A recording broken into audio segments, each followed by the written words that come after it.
자, 그런가 하면 이재명 후보의 호텔 노쇼 경제 효과 발언도 논란인데 이준석 후보 측이 문제 삼았습니다. 일단 이재명 후보의 호텔 노쇼 발언부터 한번 들어보시죠.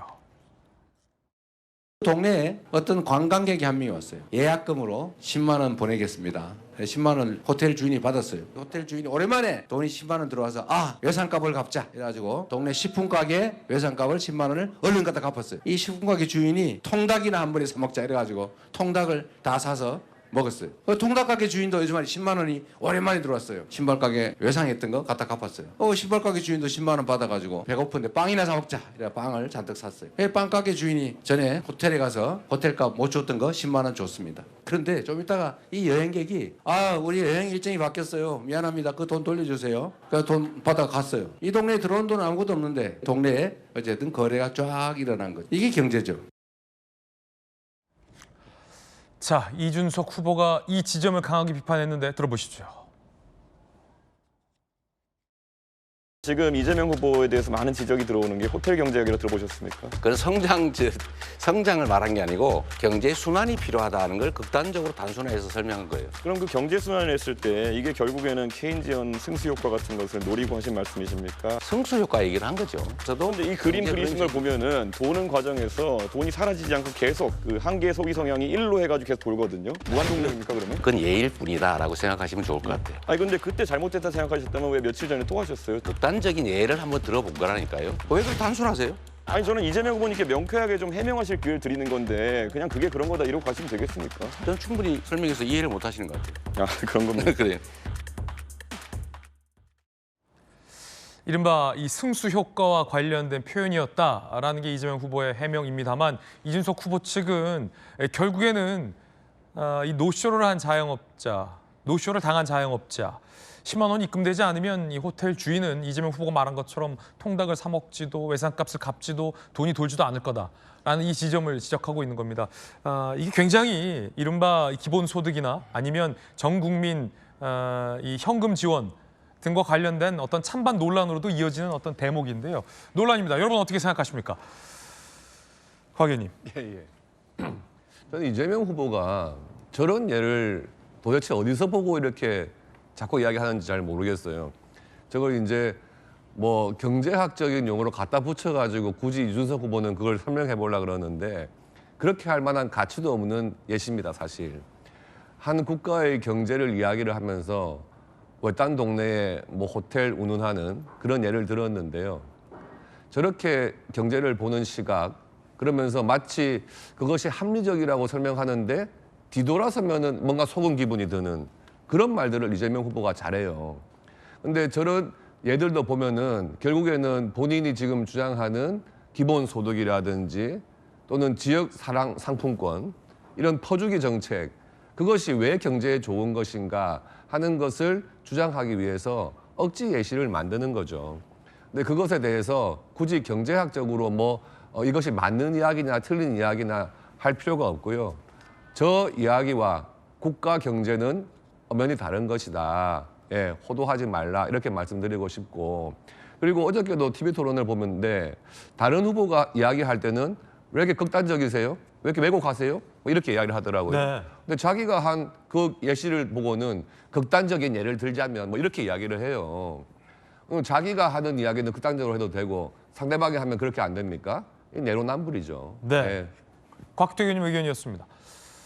자, 조기현 변호사님 어떤 의견입니까? 저렇게 설명하면 이해가 되지 않나요? 그러니까 이 경제 순환의 어떤 필요성과 효과를 설명하는 내용이잖아요. 그 지역화폐라든가 그 팬데믹 시기나 이때 기본소득, 기본 지원금 같은 경우가 이제 그런 사례죠. 실제 경제가 소비 여력이 전혀 없는 상황이 되기 때문에 결국에 그로 인해서 자영업자도 붕괴되고 실제 그 결과가 이어지는 거 아닙니까? 그때 그래서 전 국민 지원금이 나감으로써 그 골목 상권이 활성화되고 이런 효과가 있었어요. 물론 그 효과에 대해서 이견이 갈리지만 분명히 당시에 자영업을 하시는 분들은 그로 인한 효과를 얻었다는 얘기를 하시는 거예요. 그걸 설명할 때 저런 설명할 수 있는 거죠. 이걸 꼭 경제학적으로 맞냐 떨어지냐 경제학적 분석이 필요한 내용이 아니고 국민들에게 쉽게 설명하기 위해서 한 내용입니다. 원래 국가의 재정 정책이라는 게 그런 거 아닙니까? 팬데믹 때 미국이나 다른 유럽 국가들 국가재정 막 투여합니다. 그때 그 채무 늘리면서 하는 거 아닙니까? 이 효과를 가장 구체적으로 쉽게 설명하는 방식이 저런 거예요. 그때 당시 국가 채무는 늘지만 국민들에게 그 돈을 지원함으로써 경제 활성화 효과가 발생한 거예요. 그 국가 채무에 대한 부담은 물론 국가가 떠안죠. 결국 이 국민들의 세금으로 떠안긴 하지만 당시 그 시점에서는 그게 가장 효과적인 경제 정책이기 때문에 채택을 해서 그런 방식으로 경제 순환 구조를 만드는 거예요. 그 설명 이해하기 쉽게 저렇게 설명한 걸 가지고 그게 케인즈식 승수학 효과냐 아니면 경제학적으로 맞느냐 경제관념이 없느냐 그러면 뭐 학자들 데려다 놓고 토론을 하지 정치인들이 통해서 설명하는 내용을 저렇게까지 해석하고 저게 마치 이재명 후보의 경제관념이 없는 것처럼 비판하는 것은 그러니까 이제 극단적인 이 비판이라고 얘기할 수밖에 없는 거죠. 네, 앞서 커피 원가 120원 발언에 이어서 호텔에 노쇼를 해도 그 호텔이 있는 지역에 돈이 도느냐에 대한 논란인데 곽기택 의원님은 말도 안 되는 소리다 라며 비판의 의견을 냈고 조기현 변호사님은 진짜 그렇게 돈이 돈다라고 반박하는 의견을 냈습니다. 정혁주 변호사님 어떻게 보십니까? 아니 돈이 있어야지 돌죠. 돈도 없는데 돈이 어떻게 돌겠습니까? 저기 어떤 사람이 놀러 와가지고 호텔에다가 10만 원 예약했다는 거예요. 아직 돈 들어왔습니까? 안 들어왔다는 이야기잖아요. 돈 들어왔어도 나중에 취소하면 환불해줘야 되잖아요. 그런데 와가지고 그 사람이 숙박해서 돈 10만 원이 내 돈이 된 다음에 그 다음에 가구를 고치고 가구를 고친 사람이 치킨을 사 먹고 뭐 이렇게 되는 거지. 그게 아닌 상황에서 저런 식으로 하면 어떻게 되겠습니까? 제가 봤을 때는요.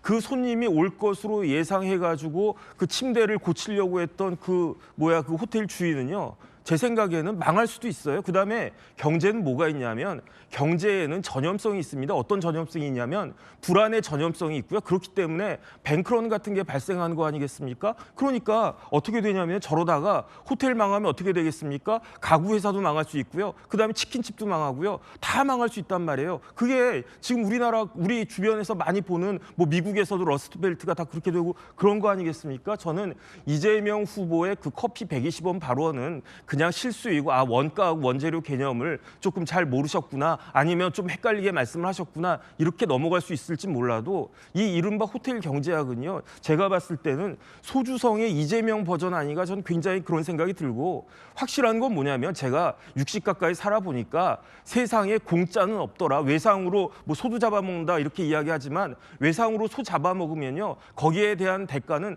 반드시 치를 수밖에 없다. 우리가 뭐 기본소득도 하고 그다음에 지난번 재난지원금 25만 원씩 받아가지고 몇십 조씩 이렇게 우리나라에 돌았지만 그게 그냥 뭐 미국에서 우리나라 뭐 몇십 조 그냥 도와준 겁니까? 중국에서 도와준 겁니까? 그런 거 아니라고요. 그 돈은 누가 갚아야 되느냐? 저도 조금씩 갚아야 되고요. 우리 애들이 다 갚아야 될 그러한 건데 이런 것들을 진짜 제가 경제학자가 아니라서 이렇게 자세하게는 말씀 못 드리겠지만 제대로 된 경제학자라고 하면 저 논리에 대해서는 굉장히 그냥 확실하게 반박을 할 수 있을 텐데 그런데 어떻게 저런 이야기를 아직도 또 하시는지 저로서는 이해가 되지가 않습니다. 자, 그러자 이재명 후보는 김문수 후보에게 이렇게 비판을 했습니다. 들어보시죠.